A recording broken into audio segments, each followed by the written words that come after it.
name is Jim Al-Khaleeli, and I'm a professor of physics at the University of Surrey. Studying the innermost secrets of atoms and their nuclei has been at the heart of my working life. But there's another side to me.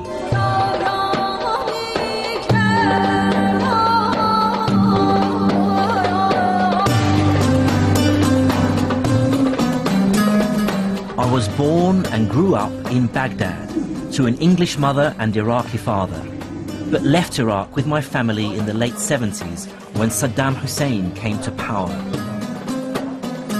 By then, science was already my great passion in life, and as I studied it further, I saw myself fully part of the Western tradition, inspired by names like Newton and Einstein.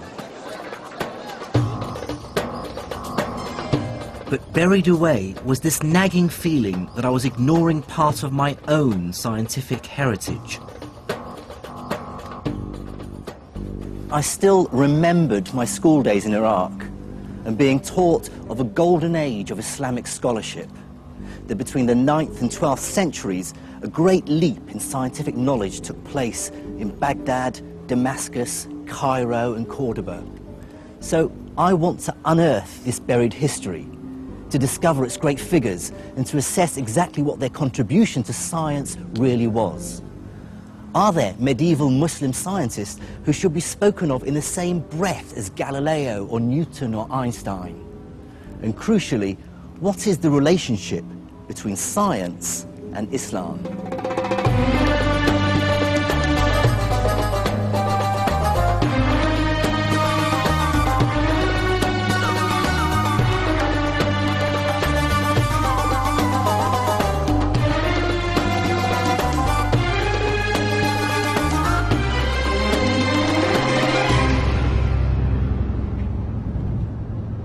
My journey into the science of the medieval Islamic world will take me through Syria, Iran and North Africa.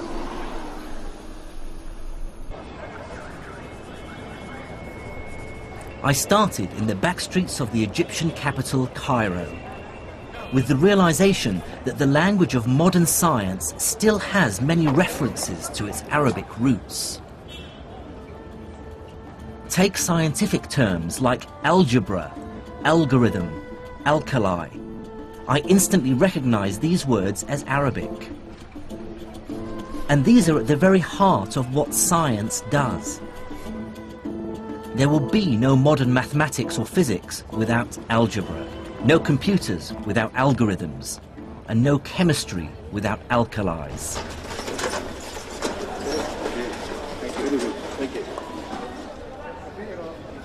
Surprisingly few people in the West today, even scientists, are aware of this medieval Islamic legacy.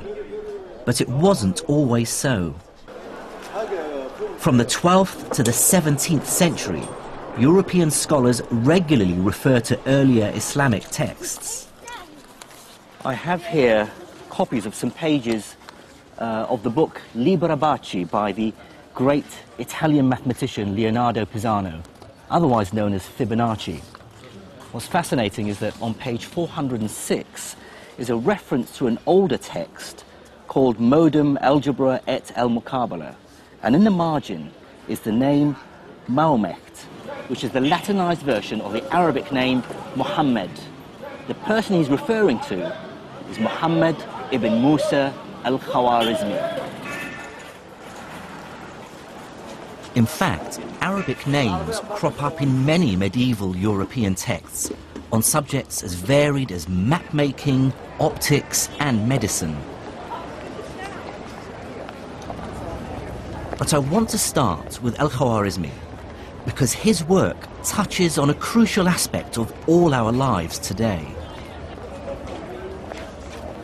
It's thanks to al-Khwarizmi that the European world realized that their way of doing arithmetic, which was still essentially based on Roman numerals, was hopelessly inefficient and downright clunky.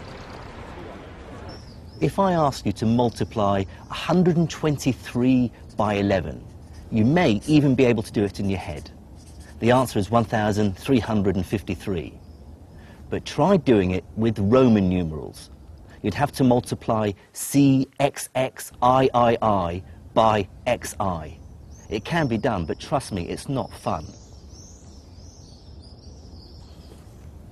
Al-Khwarizmi showed Europeans that there's a better way of doing arithmetic. In his book entitled The Hindu Art of Reckoning, he describes a revolutionary idea. You can represent any number you like with just 10 simple symbols.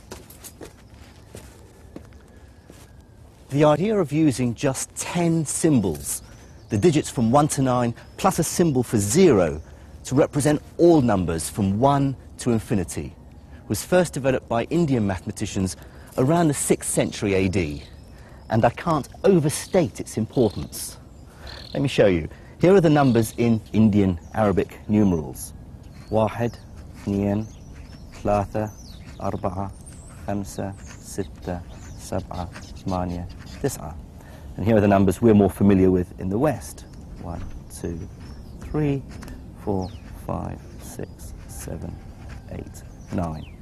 And you can see the similarity between these numbers, in particular, for instance, the digits 2 and 3.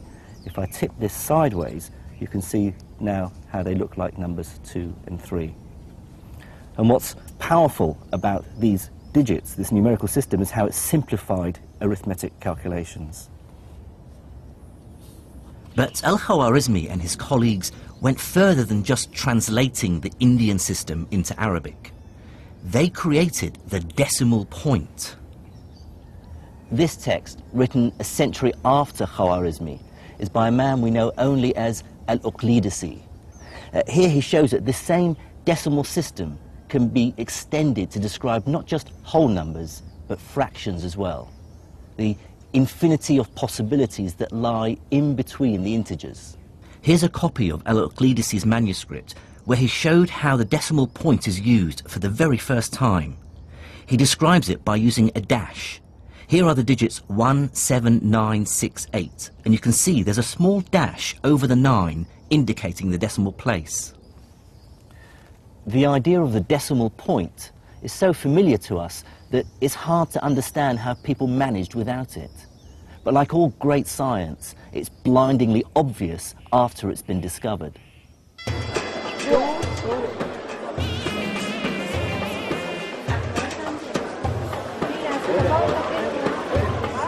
The story of numbers and the decimal point hints that even over 1,000 years ago, science was becoming much more global. Ideas were spreading, emerging out of India, Greece, even China, and cross-fertilizing. And looking on a map that shows where people lived 1,000 years ago gave me my first insight into why medieval Islam would play such an important role in the development of science. Now look at which city lies at the center of the known world, a place where the widest range of peoples and ideas were bound to collide. It's the city where I was born, the capital of the Islamic Empire, Baghdad.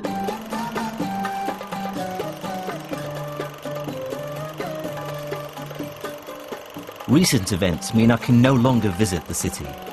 But these are the home movies of my cousin Faris, filmed in the 1960s.